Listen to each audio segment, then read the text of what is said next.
All right, so we're just going to run through and just show you that we do what we say we do. This is quite an old one, as you can see, 2016, 17.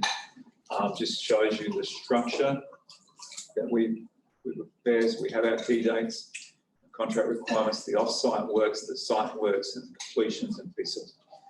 So I'll go in and open up some of these a little bit. So this was a tender program. The client ended up winning the project and we helped them deliver it. Basically, we mapped out all the key information here: the closing date, the evaluation, the award, some building permit time, site possession date. We're putting this task, the overall duration, this one here, 46 weeks. Just bring the Gantt chart into view. And that's just a one line, just to demonstrate that we understood the requirement. So it's just about understanding who was in the evaluation team, team of architects and consultants and the like, and the client. Just mapping it out at the high level. And then taking the approach, putting in some basic stuff, and then the off-site schedule. So it's getting into each of the subcontracts, so each of the steps involved, each of the packages, so the award, preparation of shop drawings, the approval of shop drawings, then the procurement fabrication type lead task, linking down to the construction activity. So it's about getting everything in the program, structuring it in a way.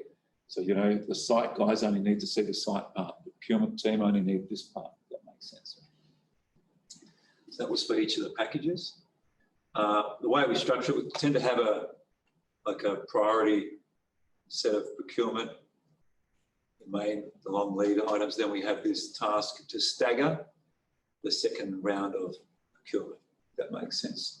So you don't want to schedule everything to happen from day one, because your CA is going to be running around trying to let contracts that they don't necessarily need to let for some time. You know, you don't want to be scheduling to let your carpet contract day one. It's all about getting the concrete and the steel done. And you don't want to leave yourself exposed to someone saying, oh, you're late with this stuff. So it's about scheduling. So what we did was put this task in here, 30 days to 6 weeks, basically to stagger out this second round of procurement. In the construction, got the mobilisation, and just basic stuff, demolition works. Again, the main services, buildings by area. So there's several buildings in this program. Let's go into the structure to show you that. So we identified it by building. So the works by building. The order of the works is the order that they were going to complete the works on site, because our aim is to have a flow on the Gantt chart. So you see the numbering is 4, 5, 3, 6, 2, and 1. That was the order to work the way out of the site. And if I just open up one of these, for example, just to set out structural type works, just the key tasks, making sure you have enough time in there, linking through into the fit out for the buildings. It's just, once again, breaking it down, sometimes down into the services, sometimes into the areas. That makes sense.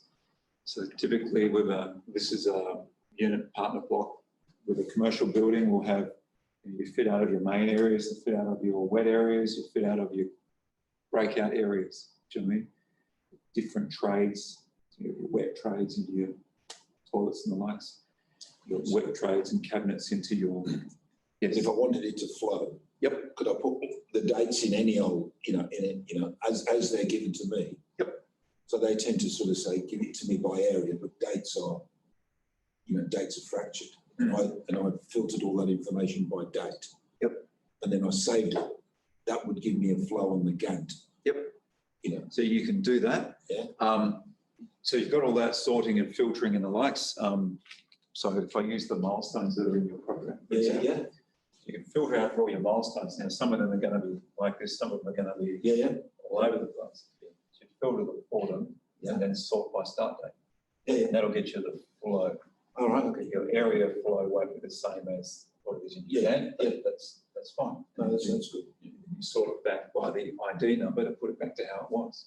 Yeah, so it's just using the functions in the software to get what you want. So definitely you can do that. If you have any trouble, same for anyone. If you have any trouble doing this sort of stuff, send us a quick email. This is what I'm trying to do. I'm not getting it. How do I do it? A team of 20, so that the time can give you a bit of, hey, do this, do that type stuff. Okay, no dramas. Yeah, so definitely it's about making it so it's easy to read and communicate, so it flows. Try and achieve the flow out here. Yep, I'll jump back over here for a second, keep walking through. That's some of the fit out works. Like I say, sometimes it's by the type of work, so services work, so it's arranged by that. Sometimes it's arranged by areas. Really depends what works for your project, if that makes sense. So you don't want to have the tiling mixed up with the fit out of the, the workstation area. That makes sense. So obviously you put the tiling works in an area around the toilets and breakout areas, that sort of stuff. So it's common sense in a way. Car park works, different areas, different types of, once again, areas, in this case, the generator or the main switch room, etc., what's needed in those areas. Other external works around each of the buildings. Once again, so this is now by building, by area within each building or external to the building, facades and the likes. And then down the end, all the completion. So cleaning up, testing, commissioning, preparing all the ASCONs and warranties and the likes, guarantees, etc., and then PC. We've developed it quite a bit further from here, particularly the completion works. It's been a big area that governments and a lot of our private clients too have really been unhappy with, the level of documentation they receive and the likes at PC. So they've rewritten a lot of the specs to make sure all that's submitted as a condition of PC, to make sure they get that stuff. So we've redone the programming just to help explain that, and when we review contract programs, we'll make sure that's all done. So 600 lines, $15 million job. How long do you think it took? To do that project. Where were you building? A week. Oh, just for the project or the actual execution? To build the program. To build the program? So if you know what you're doing, 3 weeks. so this one took about a week to get going with someone that knows what they're doing, knows the software, knows construction. Okay. It takes about 3, in this case, took about 3 days. A lot of work in the typing, but then again, in this project, the buildings, there's half a dozen buildings and they're much the same. So it's a lot of do one, copy, paste, and then look at what's different, change your durations based on the size of the buildings, the number of arms, that sort of stuff. So you spend about, typically we find our guys can spend, and myself included, 2 or 3 days focus on a program, like buried in the program. Okay, so forget your emails and all that sort of stuff, just buried in it, get it going. And you get a really solid draft program out. We normally send it out for a client to have a bit of a review and comment on as well. We want to make sure we've got our, any site-specific stuff sorted as well that they might know of that we're not sure of.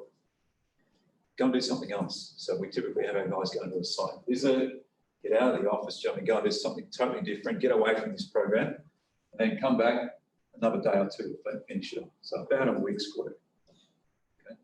Now, if you think about your jobs, so if you sat down and you spent a week doing a thorough program for your project, could you run your project 1% better? Depends on the size. 1% better, maybe more than 1%. I'd say more. Yeah, but you wouldn't do it if it's only 1. Who's planning $1 million project or more? Yeah, most of us, right? What's 1% of $1 million? 10 grand. 10 grand. Who earns 10 grand a week? So is there a cost benefit? Yes, there is.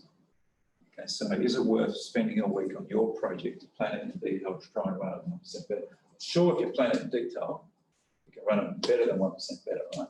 I'm just using 1% because it demonstrates the point. Well, if you've got gang rates, like we're up around, in the Sydney market, about $135 an hour. If you don't plan, it don't take you long to get it, to Yeah, to burn the It's cost. only 10 grand up, mate. Yeah, exactly. So, you know, it doesn't take long for a delay to chew up 10 grand. So there's cost benefit. The cost benefit analysis is just, I suppose, to give you some quantum of a discussion with your boss to say, hey, give me some time to plan this properly and allocate some time every week to do the updates. It shouldn't take long. A lot of the times, some of the larger contractors use us because of the consistency of the quality of their product and therefore the reliability they can apply to that when they decide pricing of the job. And on occasion, they'll come to us and say, look, the job's 16 months. Can it be done quicker? So we'll make all these assumptions about sizes of teams and things. So there you go, yes, you can do it in 14 months if you can do source a team this big, etc., making this assumption, that assumption. So yeah, often, you know, building the program is about identifying the opportunities to help your business deliver the project quicker, because the quicker you do a project, the less cost. And if you have a robust program that's put together and things do go pear-shaped, so you don't get your access on time or you get partial access, that sort of stuff, you've got the information to demonstrate the delay properly to protect the commercial interests of the business. There's other benefits of planning as well. That's almost, unfortunately, in certain environments, that's almost as important as the opportunity is managing the risk. Correct. Absolutely. Being able to sit down in a room and have a robust conversation and push back, say, well, no, we need those access dates, or etc. Any questions?